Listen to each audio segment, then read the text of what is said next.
நம்ம இன்னைக்கு பார்க்க போகிறது JEE joint entrance exam.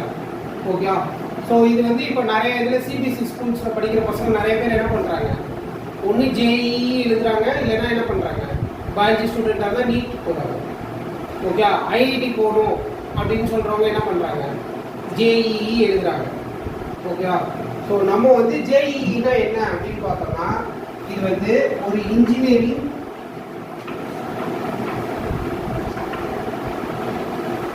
Entrance assessment. இது வந்து என்னது, இன்ஜினியரிங் என்ட்ரன்ஸ் அசஸ்மெண்ட். அதாவது ஒரு என்ட்ரன்ஸ் எக்ஸாம். ஓகே, இன்ஜினியரிங் காலேஜஸ்க்குள்ள நீ நுழையணும் அப்படின்னா என்ட்ரன்ஸ் எக்ஸாம் எழுதணும். ஓகே, IIT ஸ்கூல்ல போகும்போது அவங்க என்ன சொல்றாங்க, JEE நீ எழுதினா மட்டும்தான், கிளியர் பண்ணா மட்டும்தான் IIT ஸ்கூல்ல நுழைய முடியும். ஓகே, வெறும் IITs மட்டும்தான் நுழைய முடியும், IITs மட்டும்தான் JEE என்ட்ரன்ஸ் எக்ஸாம் எடுக்கிறாங்களா அப்படின்னு பார்த்தா கிடையாது. ஆனால் பரவலான கருத்து என்ன, IITக்குள்ள நீ உனக்கு சீட் வேணும் அப்படின்னா நீ என்ன பண்ணணும், JEE எழுதி. கரெக்டா, பொதுவாக அவங்க தான் சொல்றாங்க. ஆனால் அது கிடையாது. JEE நீ எழுதுனா IIT மட்டும் இல்லை, நிறைய காலேஜஸ்ல உனக்கு அட்மிஷன்ஸ் கிடைக்கும். ஓகேவா, அது என்னென்ன அப்படின்னு பார்த்தோம்னா, JEE வந்து ஜாயிண்ட் என்ட்ரன்ஸ் எக்ஸாம்னு சொன்னேன். ஆனால் இதில் ரெண்டு விதமான எக்ஸாம் இருக்கு, ரெண்டு எக்ஸாம் இருக்கு. என்ன சொல்றாங்க, மெயின்ஸு, அட்வான்ஸ். JEE எக்ஸாமு ரெண்டு விதமா இருக்கு. ஓகே, ஒன்று மெயின்ஸ் எக்ஸாமு, இன்னொன்று advanced exam. Okay, JEE mains வந்து என்ன அப்படின்னு பார்த்தோம்னா, ஃபர்ஸ்ட் ப்ரிலிமினரி எக்ஸாம்னு சொல்லுவோம், screening exam. Screening exam or preliminary exam. Preliminary எக்ஸாம்னா நீ JEE அட்வான்ஸ் எக்ஸாம் எழுதணும் அப்படின்னா நீ JEE மெயின்ஸ் என்ன பண்ணிருக்கணும், கிளியர் பண்ணிருக்கணும். கிளியர்னா நான் இப்போ பாஸ் ஆகிருக்கணும். JEE மெயின்ஸ் நீ பாஸ் ஆனால் மட்டும்தான் நீ என்ன பண்ண முடியும், JEE அட்வான்ஸ் எழுத முடியும். ஓகேவா, ஸோ இந்த எக்ஸாமை யார் கண்டக்ட் பண்ணுறாங்க அப்படின்னு பார்த்தோன்னா, எக்ஸாமை கண்டக்ட் பண்ணுறவங்க வந்து NTA.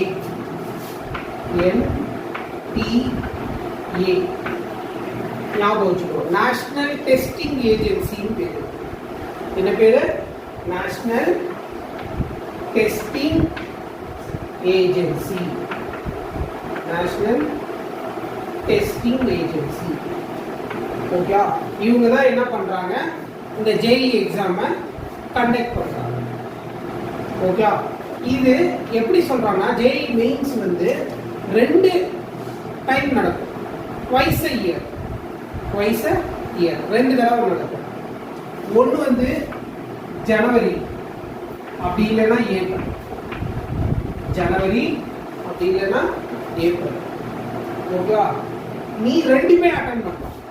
Students are eligible to attend both. ஜனவரியும் அட்டன் பண்ணலாம், ஏப்ரலும் அட்டன் பண்ணலாம். ஓகே, ரெண்டு ஸ்கோர்ல எது பெஸ்ட்டோ அது நீ எடுத்துக்கலாம். 2 attempts, அதாவது என்ன இருக்கும், இப்போ ரெண்டு தடவை நீ எக்ஸாம் எழுதுவ, அதுல எது பெஸ்ட் ஸ்கோரோ அது நீ எடுத்துக்கலாம். which ever is best. ஜனவரி பெஸ்டா இருந்தா ஜனவரி எடுத்துக்கோ, ஏப்ரல் பெஸ்டா இருந்தா ஏப்ரல் எடுத்துக்கோ. ஓகே, ஆனா உனக்கு என்ன இருக்கு, ரெண்டு சான்ஸ் இருக்கு. புரியுதா? இப்போ இதுல நீ செலக்ட் ஆனா மட்டும்தான் நீ என்ன பண்ண முடியும், அட்வான்ஸ் எழுத முடியும். ஓகே, ஆனா JEE மெயின்ஸ்ல இருந்து எத்தனை பேரை செலக்ட் பண்ணுவாங்க அப்படின்னா, எவ்வளவு பேர் எழுதினாலும் எவ்வளவு பேர் செலக்ட் பண்ணுவாங்க, வெறும் 2.5 lakhs மட்டும் தான் செலக்ட் பண்ணுவாங்க. அப்பனா என்ன அர்த்தம், 10 லட்சம் பேர் எழுதினாலும் 2.5 லட்சம் பேர் தான் செலக்ட் பண்ணுவாங்க. 3 லட்சம் பேர் எழுதினாலும் 2.5 லட்சம் பேர் தான் செலக்ட் பண்ணுவாங்க. 2.5 லட்சம் பேர் எழுதினாலும் 2.5 லட்சம் பேர் தான் செலக்ட் பண்ணுவாங்க. அவங்க கட் ஆஃப் என்ன, JEE மெயின்ஸ்ல இருந்து எத்தனை பேரை செலக்ட் பண்ணுவாங்க, 2.5 lakhs ஸ்டூடெண்ட்ஸ் செலக்ட் பண்ணுவாங்க. ரஃப்லி எவ்வளவு பேர் எழுதுவாங்க அப்படின்னா, 7 lakhsல இருந்து ஒரு 10 lakhs எழுதுவாங்க. 7 lakhsல இருந்து ஒரு 10 lakhs ஸ்டூடெண்ட்ஸ் எழுதுவாங்க இந்தியா ஃபுல்லா. ஓவரால் இந்தியாவில் 7 லட்சத்துலேருந்து 10 லட்சம் பேர் எழுதுவாங்க. அதில் எத்தனை பேர் செலக்ட் ஆவாங்க ஜேஇ மெயின்ஸில்? எவ்வளோ பேர் எழுதினாலும் 2.5 லட்சம் பேர் தான் செலக்ட் ஆகும். ஓகே, ஜேஇ மெயின்ஸில். அப்போனா டாப் 2,50,000 ரேங்க் வரைக்கும், 1லேருந்து 2,50,000 ரேங்க், 2 lakh பேர் தான் செலக்டட்னா மீனிங் என்ன? 2,50,000 ரேங்க்ஸ். டாப் 1லேருந்து 2,50,000 ரேங்க்ஸ் வரைக்கும் தான் செலக்டட்னு அர்த்தம். அந்த 2,50,000 இருக்காங்க பத்தியா, அவன் வரைக்கும் மட்டும்தான் என்ன பண்ண முடியும்? ஜேஇ அட்வான்ஸ் எழுத முடியும். இதுல 2,50,000 ரேங்க் வரைக்கும் எடுக்கிறவங்க மட்டும்தான் என்ன பண்ண முடியும்? ஜேஇ அட்வான்ஸ் போக முடியும். ஜேஇ அட்வான்ஸ் ஒரே ஒரு கட்டம். ஓகேவா? ஜேஇ அட்வான்ஸ் நீ கிளியர் பண்ணா உனக்கு என்ன பண்ணலாம்? ஐஐடி கூட நுழையலாம். ஓகே, ஸோ இதுதான் அவங்க சொல்றாங்க. ஓகே, ஜேஇ அட்வான்ஸ் என்ன அப்படின்னு பார்த்தோம்னா, உனக்கு ஜேஇ அட்வான்ஸ்ல 2 பேப்பர் இருக்கும். ஜேஇ அட்வான்ஸ்ல 2 பேப்பர் இருக்கும். ஒவ்வொரு பேப்பரும் என்னன்னா 3 hours பேப்பர். ஒவ்வொரு பேப்பரும் 3 hours பேப்பர். ஓகே, அதே மாதிரி ஜேஇ மெயின்ஸும் 3 hours பேப்பர். மேஜரா என்னென்ன படிப்பீங்க அப்படின்னா பிசிக்ஸ், கெமிஸ்ட்ரி, மேத்ஸ். பிசிஎம்னு சொல்லுவாங்க. Physics, chemistry, maths. Physics, chemistry, maths. Okay, இதில் தான் நீங்கள் எழுதுவீங்க. Exam computer based. Exam computer based. அப்படின்னா என்ன அர்த்தம்? Online exam. Online exam. Okay, அவங்க சென்டர் கொடுப்பாங்க. அந்த சென்டரில் போயிட்டு நீ எக்ஸாம் எழுதணும். ஆன்லைனில் 3 hours டைம் இருக்கு. இஷ்டம், நீ எதுலேருந்து வேணால் ஆரம்பிக்கலாம். நான் ஃபிசிக்ஸில் ஸ்ட்ராங்கு சார், நான் ஃபிசிக்ஸ்லேருந்து ஆரம்பிச்சுக்கிறேன். கெமிஸ்ட்ரி ஸ்ட்ராங்கு, கெமிஸ்ட்ரிலேருந்து ஆரம்பிச்சுட்டேன். மேக்ஸ் ஸ்ட்ராங்கு, மேக்ஸ்லேருந்து ஆரம்பிச்சுக்கிறேன்னா இஷ்டம், நீ ஆரம்பிச்சுக்கிறேன். ஓகே, அது எப்படி இருக்குன்னா மேஜர் ஆஃப் தி போர்ஷன் வந்து எம்சிக்யூவாக இருக்கும். மேஜர் பர்சன்டேஜ் வந்து எம்சிக்யூ. ஓகே, மைனர் பர்சன்டேஜ் வந்து நீ சால்வ் பண்ணிட்டு ஆன்சரை நீ தான் எழுதணும். ஆப்ஷனே இருக்காது. எம்சிக்யூஸ் இருக்கும், சர்டன் பர்சன்டேஜ் ஆஃப் கொஸ்டின்ஸ்க்கு ஆன்சர் இருக்காது, ஆப்ஷன் இருக்காது. நீ கால்குலேட் பண்ணி எழுதுறது தான் ஆன்சர். அது கரெக்டாக இருந்தால் மார்க், இல்லைன்னா இல்லை. ஓகேவா? அதே மாதிரி நீ பார்த்தனா கரெக்டாக எழுதுனா 4 மார்க். ஒரு கேள்விக்கு 4 மார்க். கரெக்டாக எழுதுனா. தப்பாக எழுதுனா ஒரு கேள்விக்கு -1. Negative marking 1. தப்பாக எழுதுனா -1. கரெக்டாக எழுதுனா +4. கரெக்டாக எழுதுனா +4. ஏன் சார் இந்த ஜேஇ வந்து அவ்வளோ முக்கியம் அப்படின்னு நீ பார்த்தனா, இது வரைக்கும் ஓகேவா? கிளியர் ஆயிடுச்சா? புரிஞ்சுதா? இப்போ பாரு, ஜேஇ ஏன் முக்கியம் அப்படின்னு நீ பார்த்தனா, மொத்தம் ஜேஇ நீ எக்ஸாம் எழுதுனா இதுல இருந்து நீ எங்க போகலாம்னா மொத்தம் 103 காலேஜஸ் தான் போகணும். மொத்தம் எவ்வளோ காலேஜ்? 103 காலேஜஸ். 103 காலேஜஸ். அதுல என்ன சொல்றாங்கன்னா, ரஃபா ஒரு 23 ஐஐடி இருக்கு. 23 ஐஐடி இருக்கு. ஓகே, ஒரு 31 என்ஐடி இருக்கு. National institute of technology 31 NIT. Okay, அதுக்கு அடுத்து ஒரு 25 வந்து ட்ரிபிள் ஐடி இருக்கு. ட்ரிபிள் ஐடி ஒரு 25. ஓகே, 19 வந்து government funded colleges. Government funded colleges. Government funded colleges 19. Okay, மொத்தம் இவ்வளோ காலேஜ் இருக்கு. இது கூட்டினா ரஃப்லி 103 காலேஜஸ் இருக்கு. ஓகேவா? ஸோ இதில் வந்து என்ன சொல்றாங்க அப்படின்னா, நீ குறைஞ்சது எதுவா இருக்கணும் அப்படின்னா 75% அக்ரிகேட். சிபிஎஸ்சியில் ரிசல்ட் இருக்குல்ல, டெஸ்ட்ல கிளியர் பண்ணிட்ட, இருந்தாலும் உனக்கு ஐஐடியோ, என்ஐடியோ, ட்ரிபிள் ஐடியோ, ஜிஎஃப்டிலையோ உனக்கு அட்மிஷன் வேணும் அப்படின்னா சிபிஎஸ்சி கண்டக்ட் பண்ணதுல போர்டு எக்ஸாமு, சிபிஎஸ்சி போர்டு எக்ஸாம்ல 75% இருக்கும். 75% அப்புறம் 75% இருக்கும். இதில் ஃபிசிக்ஸு, கெமிஸ்ட்ரி மேக்ஸு 3 இருக்கா, ப்ளஸ் உனக்கு பிடிச்ச ஏதாவது ஒரு subject, physics chemistry maths, okay, plus உனக்கு பிடிச்ச ஏதாவது ஒரு சப்ஜெக்ட். அது இங்கிலீஷாக இருக்கலாம், இல்லை நீ ஆல்டர்னேட்டிவ் அடிஷ்னல் சப்ஜெக்டாக எடுக்கிறீங்கல்ல வேறு சப்ஜெக்ட், இது 3 தவிர கம்ப்யூட்டர் சயின்ஸாக இருக்கலாம், வேறு ஏதாவது சப்ஜெக்ட் வந்து அந்த மார்க் ஆட் பண்ணால் உனக்கு 75% வரும்னா நீ ஆட் பண்ணி, ஓகேவா. ட்ரிபிள் அது ஒரு இதுதான். Indian institute of triple IT வந்து ஒரு தெரிய வருதுன்னா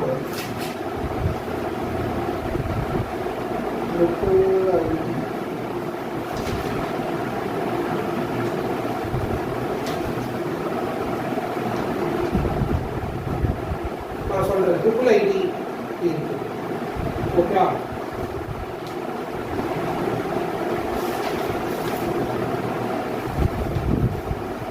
Indian institute of information technology, Indian triple ஐடினா Indian institute of information technology, Indian institute of information technology. அப்போனா என்ன, இன்ஃபர்மேஷன் டெக்னாலஜி ஓரியன்டான கோர்சஸ் எல்லாமே இருக்கும். கம்ப்யூட்டர் சயின்ஸு, இன்ஃபர்மேஷன், ஐடி, அந்த மாதிரி கோர்சஸ் மட்டும்தான் இருக்கும், ஓகேவா. ஸோ நீ இதை இது பண்ணணும். ப்ளஸ்ஸு இப்போ நம்ம என்ன சொன்னோம், சிபிஎஸ்சியில் 75% இருக்கணும். அதே மாதிரி இங்கே மார்க் வந்து எப்படி சொல்கிறாங்கன்னா பர்சன்டைல் பேசிஸில் சொல்லுவாங்க. மார்க் எப்படி சொல்லுவாங்க, பர்சன்டைல் பேசிஸ். இப்போ நான் வந்து எப்படி சொல்லுவேன்னா ஃபர்ஸ்ட் கிளாஸ் செகண்ட் கிளாஸ்ன்னு நம்ம சொல்கிறோம் போர்டில், ஆனால் இவங்க ரேங்க் எப்படி சொல்லுவாங்கன்னா பர்சன்டைலில் சொல்லுவாங்க. அது 95%, 98%, 92% அப்படி சொல்லுவாங்க. பர்சன்டேஜ் 98. அப்படின்னா என்ன அர்த்தம்னா எத்தனை பேர் எழுதியிருக்காங்க சொன்னேன். இப்போ 7 லட்சம் பேர் எழுதியிருக்காங்கன்னா 7 லட்சம் பேரில் நான் என்ன பண்ணியிருக்கேன், டாப் 2வது பர்சன்டேஜில் இருக்கேன் அப்படின்னா 98% வரும். 7 லட்சம் பேரில் 2%, டாப் 2%ல வந்தா 98% வரும். 3% வந்தா 97% வரும். 4 வந்தனா 4%, 4%ல. இப்போ ஃபார் எக்ஸாம்பிள் இப்போ 100 பேர் இருக்காங்கன்னா 100 பேர் எடுத்துக்கோ, 100 பேர் எக்ஸாம் எழுதுறாங்க, 100 பேர் எக்ஸாம் எழுதுறாங்க. அதில் நீ டாப் 4ல வரேன்னு வச்சுக்கோங்க. டாப் 4ல வரேன்னா 96%. இப்போ ரேங்க் வந்து 96% டாப் 4ல. டாப் 2ல இருக்கன்னா 98%.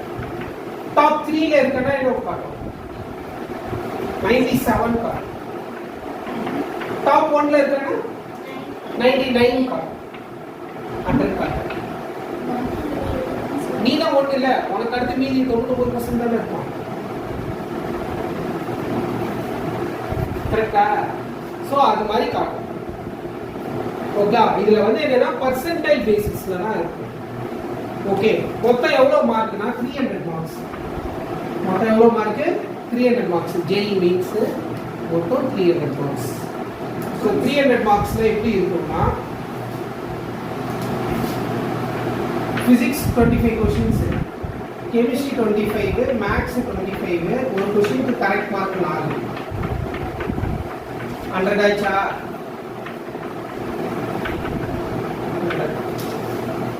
ஓகேவா? ஓகே. MCQs க்கு நான் போறேன். எல்லாமே MCQs தான். fill up வந்தாலும் 4 மார்க் தான், MCQ வந்தாலும் 4 மார்க். ஒரு கொஸ்டினுக்கு 4 மார்க்ஸ், 25 கொஸ்டின்ஸ் இருக்கு. அதில் ரஃப்லி எப்படி சொல்லலாம், ஒரு 25ல் ஒரு 20 கொஸ்டின் வந்து உனக்கு எம்சிக்யூவாக இருந்ததுன்னா ஒரு 5 கொஸ்டின் வந்து நீ சால்வ் பண்ணிட்டு ஆன்சர் மட்டும் எழுதுற மாதிரி இருக்கும், ஓகேவா. இந்த மாதிரி இருக்கும், ஓகே. இதில் அட் அ டைம் எத்தனை பேர், 10 லட்சம் பேரோ இல்லை 7 லட்சம் பேரோ அட் அ டைம் எழுத முடியாது. அட் அ டைம் என்ன பண்ண முடியாது, 7 lakhs ஸ்டூடெண்ட்ஸும் ஆன்லைனில் நீ வந்து என்ன பண்ண முடியாது, எக்ஸாம் எழுத முடியாது. அதனால என்ன பண்ணுவாங்கன்னா 1 lakhோ இல்லை 1.5 lakhஸோ கொடுப்பாங்க. எத்தனை பேர் அப்ளை பண்ணியிருக்காங்களோ அதை குரூப்பாக பிரிப்பாங்க. ஒரு குரூப்புக்கு 1 lakh 1.5 lakhs கொடுப்பாங்க. இப்போ ஒரு குரூப்பில் 100 பேரை எப்படி சொன்னேன்னா 500 பேர் எழுதுறோம்னா 500 அட் அ டைம் எழுத மாட்டோம். 100 100 100 100 5 குரூப் எழுதுவோம். 5 குரூப் எழுதும்போது அதில் டாப் இருப்பான்ல, இந்த 100ல டாப் 5 பேர், அந்த 100ல டாப் 5 பேர், அந்த 100ல டாப் 5 பேர், அந்த 100ல டாப் 5 பேர். ஓகே, ஏன் அப்படின்னா கொஸ்டின் பேப்பர் வேற வேறையா வருமா? இந்த 100க்கு ஒரு கொஸ்டின் பேப்பர் வரும். இவன் சாட்டர்டே எழுதுறான்னு வச்சுக்கோ, அடுத்த 100 சண்டே எழுதுவான். ஒரே கொஸ்டின் பேப்பர் கொடுக்க முடியாதுல்ல, அப்போ அவனுக்கு வேற கொஸ்டின் பேப்பர் வரும். ஓகே, இவனுக்கு ஈஸியா வந்திருக்கலாம், இவனுக்கு டஃபா வந்திருக்கலாம், அதனால கேஜ் பண்ண முடியாதுல்ல. அதனால என்ன சொல்றாங்க, நார்மலைசேஷன் ப்ராசஸ்ன்றாங்க. இவனுக்கு டஃபா வந்துச்சுன்றதுனால இவனை பின்னாடி அனுப்ப முடியாது. ஏன்னா இவன் மார்க் கம்மியா இருப்பானா, டஃபா வந்துச்சு மார்க் கம்மியா இருக்கும், இவனுக்கு ஈஸியா இருக்கும் மார்க் ஜாஸ்தியா இருக்கும். அதனால என்ன சொல்றாங்க, ஈஸியோ டஃபோ அது கணக்கே கிடையாது. என்ன சொல்றாங்க, ஒரு 100 பேர் எக்ஸாம்பிள் எடுத்தோம்னா 100 பேர்ல டாப் 10 பேர் இந்த பேட்ச், அடுத்து ஒரு 100 பேர் எடுத்துருப்பாங்க, அவ்வளோ டாப் 10. அது மாதிரி 5 குரூப்லயும் டாப் 10 இருப்பான்ல, அவன்லாம் irrespective ஆஃப் தி ரிசல்ட் அவன் கிளியர், அவன் மேல வந்துடுவான்.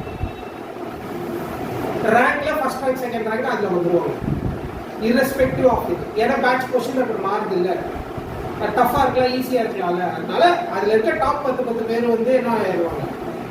ஓ ஃபார் எக்ஸாம்பிள் ஒரு 100 பேர் எடுத்துக்கிட்டோம்னா டாப் 5 பேர் இல்லை டாப் 10 பேர் அந்த மாதிரி எடுத்துப்பாங்க. அப்படியே எவ்வளோ ஆச்சு, மொத்தம் 500 பேர் எழுதுனதுல 50 பேர் போயிடுவோம். அப்போ 50% அதுலேயே போயிடும், 50% 5% அதுலேயே போயிடும். கரெக்டா? ஸோ இந்த மாதிரி நம்ம பார்க்கணும். ஓகே, ஸோ இதெல்லாம் நீ டெஸ்ட் எழுதிட்ட, மார்க் வந்துருச்சு. ஓகேவா? அதுக்கடுத்து என்ன பண்ணுவாங்க அப்படின்னா, உனக்கு ஆல் இந்தியா ரேங்கிங் போடுவாங்க. All India ranking AIR. இப்போ நிறைய இதுலலாம் பார்த்தோன்னா என்ன இருக்கும், கோச்சிங் கிளாஸஸ், ஆலன், ஆகாஷ், பைஜூஸ், எது வேணாலும் நீ போட்டுக்கோ.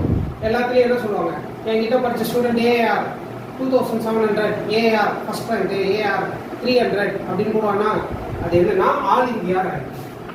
AIR all India ranking. Okay, all India ranking. Okay, so இதில் வந்து என்ன இருக்குன்னா கேட்டகரி வைஸ் கிடையாது, ரேங்க் வைஸ் தான். உங்களை கூப்பிடுறது எதை வச்சு கூப்பிடுவாங்க, ரேங்க் வைஸ் கூப்பிடுவாங்க. ஸோ இந்த சீட் அலோகேஷன் ப்ராசஸ் வந்து மொத்தம் எத்தனை நடக்கும்னா, மொத்தம் சீட் அலோகேஷன் ப்ராசஸ் வந்து உங்களுக்கு 8 ஸ்டெப்ஸில் நடக்கும். சீட் அலோகேஷன் ப்ராசஸ் உங்களுக்கு மொத்தம் எத்தனை ஸ்டெப்பில் நடக்கும், 8 ஸ்டெப்பில் நடக்கும். 8 ஸ்டெப்பில் நடக்கும். அதை யார் கண்டக்ட் பண்ணுறாங்கன்னா, joint seat allocation authority. Joint seat allocation authority, ஜோஸ்னா, ஜோசா, JOSA,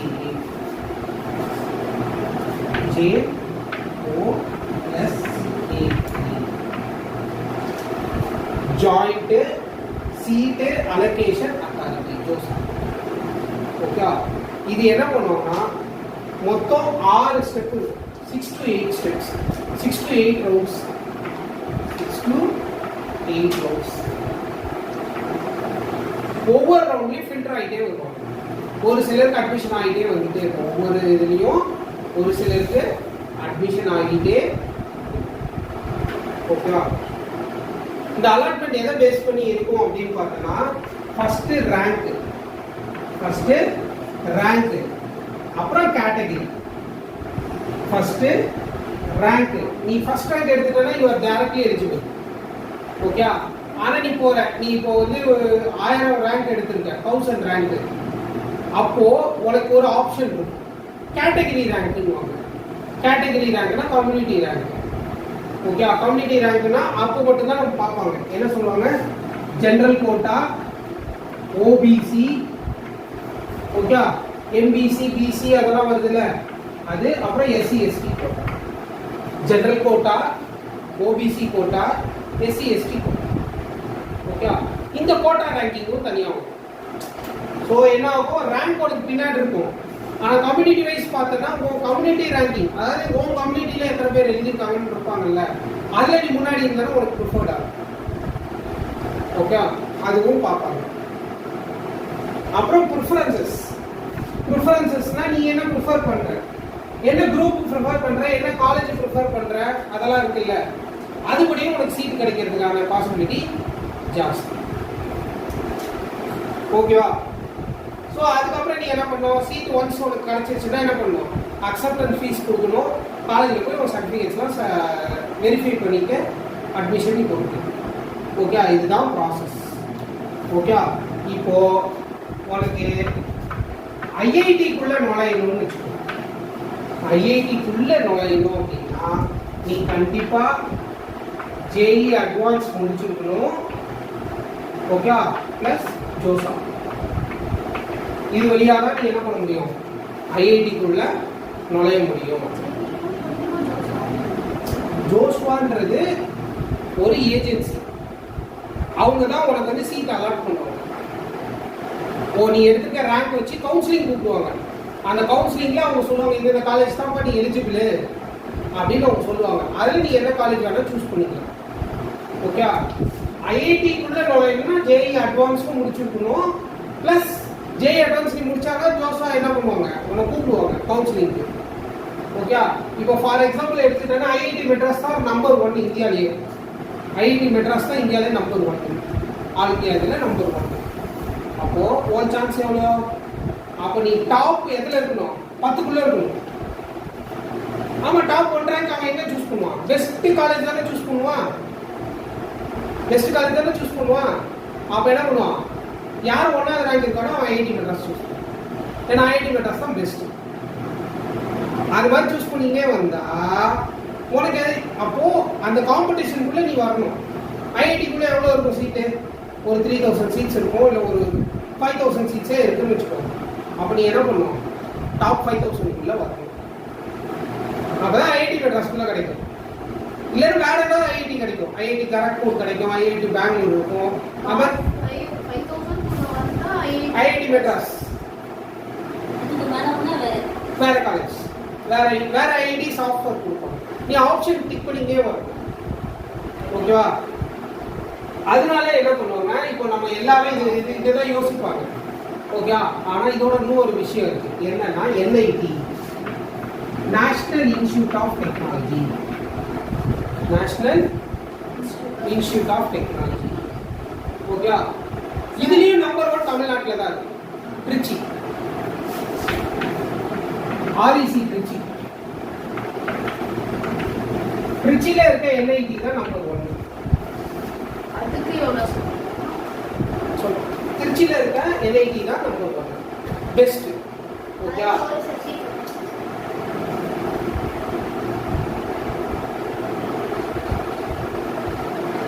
திருச்சியில இருக்க என்ஐடி தான் பெஸ்ட்.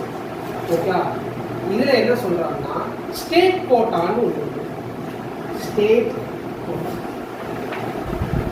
இப்போ ஐஐடி போனாலும் என்ஐடி போகும்போதும் ஸ்டேட் கோட்டான்னு ஒன்று. என்னன்னா நீ தமிழ்நாட்டிலே பிறந்துக்கணும், தமிழ்நாட்டிலே படிச்சிருக்கணும், தமிழ்நாட்டிலே நீ எக்ஸாம் எழுதிருக்கணும். எழுதிட்டேன்னா இந்த கோட்டாவே அப்ளை பண்ணிக்கலாம்.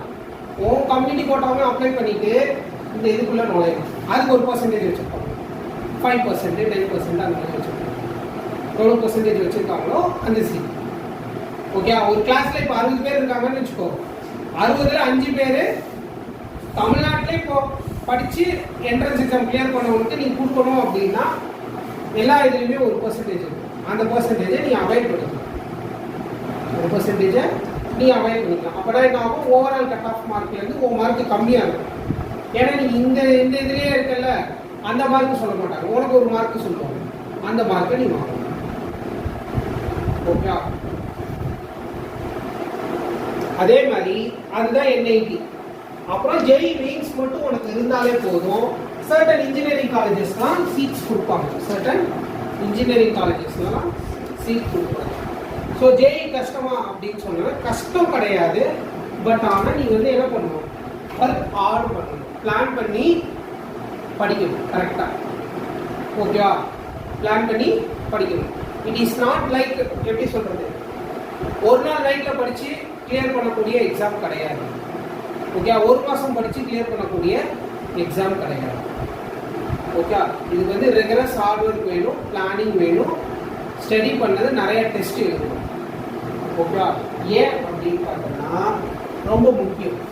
இப்போ நீ சிபிஎஸ்சியில் படிக்கிறன்னு வச்சுக்கோங்க, சிபிஎஸ்சியில் படிக்கிறேன். ஓகே, 12th போர்டு எக்ஸாம் வந்து பிப்ரவரி மாதம் வரும். 12th போர்டு எக்ஸாம் வந்து பிப்ரவரி மாதம் வரும். ஆனால் ஜேஇயோட எக்ஸாம் ஜனவரி மாதம் வரும். ஜேஇ எக்ஸாமு ஜனவரி மாதம் வரும். ஜேஇ முடிஞ்ச உடனே உனக்கு என்ன வரும்? பிப்ரவரியில் போர்டு எக்ஸாம்.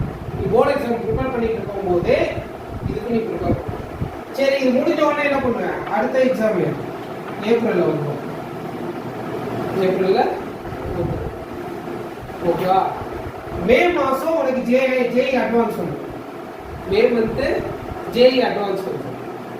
அப்போ ஹார்ட்லி வந்து நீ இங்கே இது பண்ணாதான் அட்வான்ஸ்க்கு நீ ப்ரிப்பேர் பண்ண முடியும். ஏப்ரல் இல்லைன்னா 30 நாளில் நீ அட்வான்ஸ் ப்ரிப்பேர் பண்ண முடியும். கஷ்டம். ஓகேவா? அதனால நீங்கள் என்ன பண்ணணும்? படிக்கும் போதே வந்து கொஞ்சம் கொஞ்சமாக ப்ரிப்பேர் பண்ணணும். அது பேசிக்காக என்ன சொல்கிறாங்கன்னா ஃபவுண்டேஷன் கோர்சஸ்ன்னு சொல்கிறாங்க. எங்கள் ஏஜில் இருக்கு.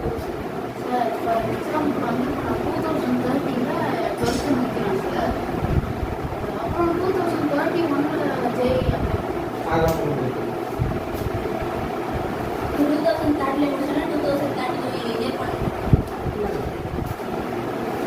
4 இயர்ஸ் தான் 2 அட்டம் தான் நீ பண்ண முடியும்.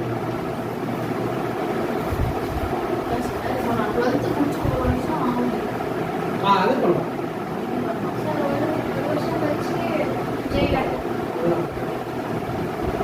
அது ரஃப்லி 2 attempts தான் நீ பண்ண முடியும். 2 or 3 attempts அது மாதிரி நீ பண்ண முடியும். ஓகே, எல்லாத்துக்கும் ஒரு கவுண்டிங் அவ்வளோதான் நீ பண்ண முடியும். ஓகே, ஸோ அப்படின்னா என்ன அர்த்தம்னா நீ ப்ரிப்பேர் பண்ணணும். எதுலேருந்து சொல்கிறாங்கன்னா அதனால தான் நீ நிறைய சென்டர்ஸில் என்ன பண்ணுவாங்க, நீ பார்த்தீங்கன்னா ஃபவுண்டேஷன் கோர்ஸ்ன்னு ஒன்று போடுவாங்க. ஸோ ஃபவுண்டேஷன் கோர்ஸ்னால் என்ன? எங்கர் ஏஜ் 8th ஸ்டாண்டர்ட்லேருந்து 8th 9th என்ன பண்ணுவாங்க, உங்களை ஐஐடிக்கு அதாவது ஜேஇ பேட்டர்னுக்கே வந்து உங்களை படிக்கிறதுக்கு மோல்டு பண்ணுவாங்க. That is more of at MCQs. எம்சிக்யூஸை நிறைய சால்வ் பண்ணுறதுக்கு என்ன பண்ணுவாங்க, அவங்க ஒன்றை ட்ரெயின் பண்ணுவாங்க. ஓகே, ஸோ அது 8th நீ ட்ரெயின் பண்ணுற 8th 9th 10th வரைக்கும் இந்த 3 இயர்ஸ் என்ன பண்ணோன்னா எம்சிக்யூஸ் பேட்டர்ன், அதாவது ஜேஇயோட பேட்டர்னுக்கு நீ ட்ரெயின் ஆகிட்டே இருக்க. ஸோ என்ன ஆகும், நீ 11th போய் படிக்கும் போது என்ன ஆகும், 11th போய் புதுசாக இருக்காது. ஏன்னா ஆல்ரெடி இந்த பேட்டர்னை நீ என்ன பண்ணியிருக்க, ஃபாலோ பண்ணியிருக்க. அப்போ 11th இன்னும் ஈஸியாக இருக்கும், 12th வரும்போது இன்னும் ஈஸியாக இருக்கும். ஸோ நீ ஜேஇ வந்து ஃபைனலாக என்ன பண்ணுங்க, போயிட்டு கிராக் பண்ணுறதுக்கு அதாவது பாஸ் பண்ணுறதுக்கு ரொம்ப ஈஸி. ஓகே, அதை தான் அவங்க சொல்கிறாங்க. ஸோ எதுவாக இருந்தாலும் either it can be a board exam or it can be any entrance exam. board exam இருக்கலாம் இல்லை any entrance exam இருக்கலாம். எதுவாக இருந்தாலும் நீ ஃபாலோ பண்ண வேண்டியது இதுதான். என்னது? Read, record, review, repeat. இதை மறக்கவே கூடாது. Read, record, review, repeat. அதாவது படிக்கணும். ஓகே, படிச்சதை நீ ரெக்கார்ட் பண்ணணும். ரெக்கார்ட்னா என்ன இருக்கும், நீ டெஸ்ட் எழுதலாம் இல்லை சொல்லி பார்க்கலாம். இப்போ நீ படிக்கிற, இப்போ நீ ஒரு கொஸ்டின் படிக்கிற, 10 நிமிஷம் கழிச்சு அந்த கொஸ்டினை நீ ரிப்பீட் சொல்லி பார்க்கணும். சொல்லி பார்த்தா கரெக்டாக சொல்றியான்னு செக் பண்ணிக்கோ. செக் பண்ணுறது தான் ரிவ்யூ. நீ எழுதி பார்க்குற, எழுதுனோன்னா கரெக்டாக நீ இது பண்ணுறியான்றதை செக் பண்ணுறது தான் ரிவ்யூ. ரிவ்யூ பண்ணும்போது உனக்கு தெரியுது 5 பாயிண்ட் படித்தேன், 4 பாயிண்ட் தான் ஞாபகம் இருக்கு, 1 பாயிண்ட் மறந்துருச்சு அப்படின்னா என்ன பண்ணணும், ரிப்பீட். திருப்பி ஃபர்ஸ்ட் கொஸ்டினுக்கே போகணும். ஒரு தடவை திருப்பி ஒரு தடவை ரீட் பண்ணி அந்த 5வது பாயிண்ட்டையும் என்ன பண்ணுவோம், ஞாபகம் வர மாதிரி படிக்கணும். இது ஃபார் என்ட்ரன்ஸ் எக்ஸாம் மட்டும் இல்லை, போர்டு எக்ஸாம்ஸுக்கும் இதுதான் பண்ணுறாங்க. போர்டு எக்ஸாம் இல்லை, எந்த எக்ஸாமாக இருந்தாலும் நீ படிக்க வேண்டிய ஃபார்மேட் என்ன, ரீடு, ரெக்கார்டு, ரிவ்யூ, ரிப்பீட். இந்த 4 ஆரை நீ ஞாபகம் வச்சுக்கிட்ட அப்படின்னா லைஃப்ல எங்கனாலும் சக்சஸ் ஆகும். இங்கே இல்லை, படிச்சு முடிச்சதுக்கப்புறம் ஒரு ஜாபுக்கு போற, ஜாபுக்கு போனோம்னா ஏதோ ஒரு புது சாஃப்ட்வேர் வருது, நீ படிக்கணும் அப்படின்னா ரீட் பண்ணணும், ரிவ்யூ பண்ணிக்கணும், ப்ராக்டிஸ் பண்ணணும்ல. ப்ராக்டிஸ் பண்ணதுக்கு அப்புறம் தான் நீ அதில் மாஸ்டர் ஆக முடியும். ஸோ அது எல்லாமே இந்த ப்ராக்டிஸ்ன்றது தான் இது. Record and review is what practice.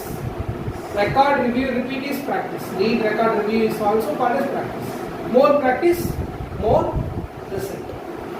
Okay, so இப்போ தான் உங்களுக்கு வந்து ஜேஇயோட இதை நீங்கள் கரெக்டாக ஃபாலோ பண்ணிக்கிறீங்க. இந்த ஏஜ்லேருந்தே ஃபாலோ பண்ணிகிட்டே வந்தேன்னா போர்டு எக்ஸாம்லேயும் நல்ல மார்க் எடுக்கலாம், என்ட்ரன்ஸ் எக்ஸாமும் கிராக் பண்ணலாம். இந்த என்ட்ரன்ஸ் எக்ஸாம் இல்லைனாலும் வேற எந்த என்ட்ரன்ஸ் எக்ஸாம்னாலும் நீ டிஎன்பிசி குரூப் 1 குரூப் 2 எந்த எக்ஸாமாக இருந்தாலும் உன் பேட்டர்ன் என்னவா இருக்கணும், ஃபஸ்ட்டே மெட்டீரியலு ப்ரிப்பேர் பண்ணணும், ப்ராக்டிஸ் பண்ணணும், தப்பாச்சுன்னா திருப்பி ரிப்பீட் பண்ணி ப்ராக்டிஸ் பண்ணிக்கிட்டே இருக்கும். Practice makes a person perfect. ஓகேவா? ஸோ இதுதான் மெயின். ஓகே, இது நீங்கள் ஒழுங்காக ஃபாலோ பண்ணீங்கன்னா என்ன ஆகும்? விக்ட்ரி இஸ்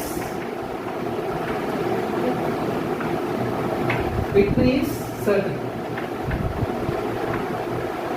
நீ இதை ஒழுங்கா பண்ணனா கண்டிப்பா வெற்றி அடையலாம். விக்டரி வந்து இஸ் சர்டன். சர்டன்னா என்ன அர்த்தம்? கண்டிப்பா வெற்றி அடையலாம். அதனால தான் நம்ம இன்ஸ்டியூட்ல என்ன பண்றோம், நம்ம டெஸ்ட் சீரிஸ்க்கு என்ன பேர் வச்சிருக்கோம்?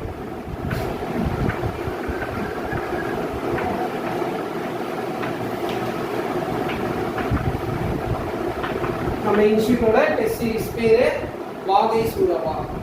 தட் இஸ் நீ ப்ராக்டிஸ் பண்ணு, will become victorious. வாகைனா மீனிங் என்ன? விக்டோரியஸ். சூடவானா என்ன அர்த்தம்? Come along with me to become victorious in your life or succeed in your life. அதுதான் நம்ம இன்ஸ்டியூட்டோட மோட்டோவே என்னன்னா விக்டரி. ஓகேவா? வாகை victory is our motto. Success mantra of our institute வந்து வெறும் இதுதான், read, record, review, repeat. Okay, இதை நீங்கள் கரெக்டாக ஃபாலோ பண்ணுங்கள், உங்கள் லைஃப்பில் நீங்கள் நல்லா சக்சீட் ஆகும். ஓகேவா? தேங்க்யூ.